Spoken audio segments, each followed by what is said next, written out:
Hello everyone, welcome to Melvano app. Today we are going to learn about differentiation. हम लोगों ने limits, continuity, differentiability last lecture में खत्म कर लिया था और आज हम आए हैं डिफरेंशिएशन के साथ। डिफरेंशिएशन में बेसिकली हम लोगों को ये जो चैप्टर है ये हमारा बेसिक्स हैं आगे आने वाले चैप्टर के लिए, और इसमें हम पिछले चैप्टर्स का भी यूज करते हैं। जैसे कि हमने लिमिट, कंटिन्यूटी, डिफरेंशिएबिलिटी में पढ़ा था फर्स्ट प्रिंसिपल ऑफ डिफरेंशिएशन, वो यहाँ पर direct as it is use आने वाला है। दूसरी चीज जो है, जो आने वाले चैप्टर हैं उसमें हम इसके बेसिक्स पढ़ेंगे, लाइक कैसे हम फंक्शंस को डिफरेंशिएट करते हैं। फिर उसके बाद हम देखेंगे कि डिफरेंशिएशन के यूज क्या क्या हैं। तो ये सब चीजें जो है बहुत सीक्वेंस में चल रही हैं। सबसे पहले हमने फंक्शंस देखा, फंक्शंस के बारे में पढ़ा, फिर फंक्शंस की हमने कंटिन्यूटी वगैरह के बारे में बात की, लिमिटिंग वैल्यू के बारे में बात की, है ना। फिर डिफरेंशिएशन के बारे में हम बात कर रहे हैं। तो डिफरेंशिएशन अब कहाँ कहाँ बहुत सी जगह यूज होता है। डिफरेंशिएशन के बहुत सारे एप्लीकेशन है जो हम आगे आने वाले चैप्टर में पढ़ेंगे। अब पहले हम डिफरेंशिएशन के वेटेज की बात कर लेते हैं। तो देखो, वेटेज एज सच ऐसा नहीं है कि इससे कोई डायरेक्ट क्वेश्चन आ जाएगा, तो ऐसी उम्मीद मत करना कि इस चैप्टर से आपको डायरेक्ट क्वेश्चन मिल जाएगा, लेकिन हाँ किसी दूसरे चैप्टर में इसका मिक्सअप मिलता है। तो ऑन एन एवरेज अगर हम मान के चलें तो एक क्वेश्चन जेईई मेंस और एक क्वेश्चन जेईई एडवांस में आप लोग इसमें ले सकते हैं। ऑन एन एवरेज में बात कर रहा हूं। वैसे तो डिफरेंशिएशन आपको मोस्ट ऑफ द क्वेश्चंस में ही यूज आएगा ही आएगा। जितने भी मतलब हमारे कैलकुलस के क्वेश्चन आते हैं उनमें 50% क्वेश्चंस में डिफरेंशिएशन का यूज आ जाता है। ठीक है, अब डिफरेंशिएशन में हम लोग आज इसके इंट्रोडक्शन ही करने वाले हैं डिफरेंशिएशन का। तो उसमें सबसे ज्यादा जो जरूरी चीज है वो है हमारा फर्स्ट प्रिंसिपल ऑफ डिफरेंशिएशन। उसमें हमने क्या देखा था कि जो डिफरेंशिएशन है वो कैसे एक टेंजेंट के स्लोप को रिप्रेजेंट करता है, और कैसे जो हमने फॉर्मूला पढ़ा था कि F dash X is equals to limit H tends to 0 F of X plus H minus F of X upon H.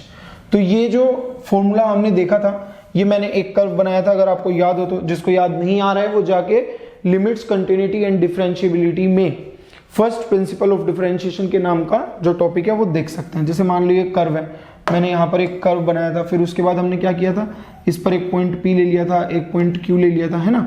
फिर इस पर एक ये सीकेंट ड्रॉ कर दी थी, और हमने मान लिया था कि ये जो सीकेंट है ये हॉरिजॉन्टल के साथ थीटा एंगल बना रही है। ये पॉइंट है हमारा x0 और ये पॉइंट है हमारा x0 प्लस h। तो x0 के करस्पॉन्डिंग जो आपको वैल्यू मिलेगी फंक्शन की वो fx0, और इसके करस्पॉन्डिंग जो वैल्यू मिलती है वो fx0 प्लस h।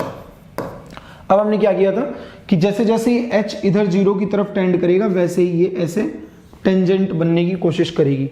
ये जो PQ है, मतलब ये जो जब h 0 को टेंड करेगा तो आप ये देखिए, ये x0 प्लस h जो है वो x0 बनना चाहेगा, है कि नहीं, वो x0 बनना चाहेगा। और f of x0 plus h जो है वो fx0 बनना चाहेगा।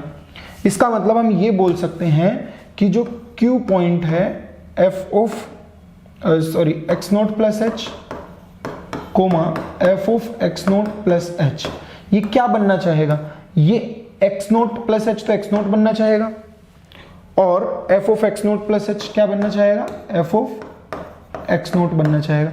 ये किसके कोऑर्डिनेट है, ये तो P पॉइंट के कोऑर्डिनेट है कि नहीं। तो इसका मतलब हम बोल सकते हैं कि Q जो है वो P पर आना चाह रहा है। तो ये जो लाइन है ये ऐसे होते होते होते होते होते होते जैसे जब मान लो ये यहाँ पर आता जाएगा, वैसे ये लाइन कहाँ ऐसे करते करते करते करते ऐसे बन जाएगी। तो आप देखो ये जो लाइन है ये टेंजेंट बन जाएगी P पर। अब अगर ये लाइन P पर टेंजेंट बन रही है तो इस टेंजेंट का हम एंगल मान लेते हैं लेट्स से साई। तो यहां से अब हमें पता है कि लाइन जो x एक्सिस के साथ एंटी क्लॉकवाइज डायरेक्शन में एंगल बनाती है उसका जो टेंजेंट होगा, मतलब tan फाई, वो इस टेंजेंट का क्या होता है, हमारा स्लोप। टेंजेंट का कितना होगा, क्या होगा हमारा वो स्लोप। और यहां से हमने डिराइव किया था कि किस तरह से tan फाई जो है वो हमारा इसके इक्वल होता था। ठीक है, तो ये जो चीज है ये हम लोग ऑलरेडी देख चुके हैं, फर्स्ट प्रिंसिपल ऑफ डिफरेंशिएशन। तो वही मैंने यहां पर लिखा हुआ है कि डिफरेंशिएशन जो होता है किसी भी फंक्शन का वो स्लोप होता है टेंजेंट का to the graph of that function at any given point. मान लीजिए कोई आपसे पूछ रहा है कि लेट्स से ये हमारा कर्व है, ये कर्व है, अब बोल रहे हैं कि इस पर टेंजेंट का स्लोप क्या होगा। तो आपने क्या करना है सबसे पहले आप इस फंक्शन को डिफरेंशिएट कर दो। मान लीजिए x equal to X naught है ये पॉइंट, तो आप क्या करो यहाँ से dy बाई डी एक्स निकाल लो और इस dy बाई डी एक्स में x की जगह x नोट पुट कर दो, बस खत्म। यही इस टेंजेंट का स्लोप आ जाएगा। आप इसमें क्या करो dy बाई डी एक्स निकाल लो और x की जगह x नोट पुट कर दो और यही हमारा क्या आ जाएगा यहाँ से टेंजेंट का स्लोप आ जाएगा। तो इस तरह से ये जो है यहाँ पर हमारा डिफरेंशिएशन का इंट्रोडक्शन खत्म होता है।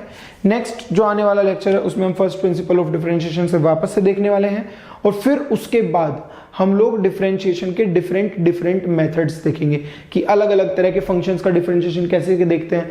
और इसमें आप लोगों को डिफरेंशिएशन के बहुत सारे फॉर्मूले हैं, ठीक है, तो वो फॉर्मूले भी आपको याद रखने पड़ेंगे। जैसा कि मैं पहले भी बता चुका हूं कि जब भी आपके पास ऐसा है, जैसे ट्रिग्नोमेट्री में है, डिफरेंशिएशन में है, इंटीग्रेशन में, तो क्योंकि अब आने वाले जो चैप्टर्स हैं वो थोड़े फॉर्मूले को तो यूज रहेगा ही रहेगा, तो आप क्या किया करें कि एक लिस्ट बना लो, ठीक है, और उस लिस्ट में सारे फॉर्मूले जितने आपके चैप्टर में आते जा रहे हैं, जितने आपको याद करने हैं, लर्न करने हैं, वो सारी की सारी एक लिस्ट प्रॉपर बना के रख लो। अब उस लिस्ट को अपनी जेब में डाल लो। उसके बाद जैसे ही आपको टाइम मिले, जैसे ही फ्री टाइम मिल रहा है, ठीक है, जैसे मान लो खाना खाया, खाना खाने के बाद उठ रहे हो, टहल रहे हो, तो टहलते रहो, टहलते टहलते वो लिस्ट एक बार दोहरा लो, तो आपको क्या होगा, उससे चीजें याद होने लगेंगी। लेकिन ध्यान रहे प्रैक्टिस बहुत जरूरी है, तो प्रैक्टिस भी आपको करते रहना पड़ेगा, क्योंकि कैलकुलस के जो चैप्टर्स हैं फॉर्मूला याद रखने का सिर्फ एक ही तरीका है, ओनली प्रैक्टिस, ठीक है। तो प्रैक्टिस नहीं करोगे तो फॉर्मूला याद नहीं होगा, ठीक है। Okay, so this is all about introduction of differentiation. So I hope you did follow this lecture. See you in the next one. Thank you.